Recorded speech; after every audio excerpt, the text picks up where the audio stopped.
whenever you're not actually putting in bearish divergence. The significance of not doing something.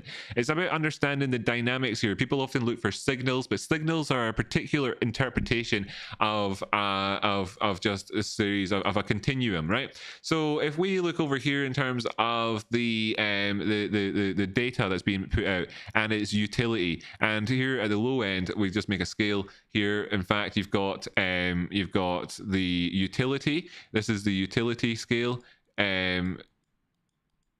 utility scale over there on the left, and this is of course to do with our data, and that signals then come in like, and this is any data that comes out in the world is going to have a utility curve along the line like this, you know, or whatever. And signals come in when people talk about specific signals, then they'll come in with they're trying to look at a particular thing which has a utility, a slice of the data which comes in at this particular utility curve right here. Okay, this is where it would be on the thing. That's why it's there. That's why the RSI has our look back period of 14, specifically as expressed in terms of the mathematics by J. Wells Wilder Jr. whenever he published the book back in the 70s, right? So this is specifically why the look back period is on it, because if you're looking for a factor where you say markets typically move towards the downside, if you're saying the markets move down whenever it's got at 60 or above on the RSI,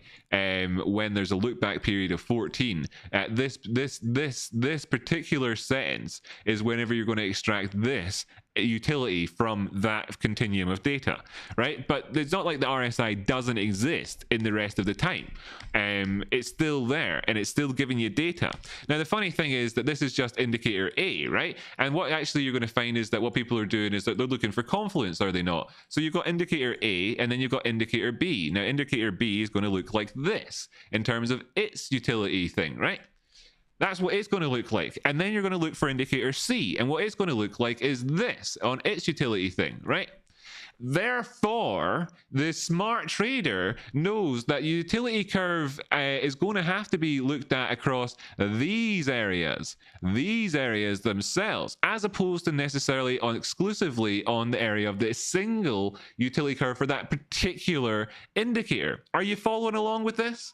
Are you following along with this? I sincerely hope that you're following along with this, because this is a study of confluence and explaining how technical analysis essentially works, and when there's a degree of a subjective nature and how that lines up with the science of technical analysis and where the subjectivity comes in at, if you want to use that particular word, right? So so over here, this expression of the data was one of these moments where we're between two utility points of the actual curve, where we're saying that had it gone on to this other area, we would have had a specific signal. However, looking at the actual resonance of all of the data that we're getting right now, we're actually getting this thing in here, which has this overlap, and that was the point in this, right? So anyway, not to bang on and on and on and on and on and on and on about this. This is not a unique component of the UEC chart. This is, of course, just something that's dealing with uranium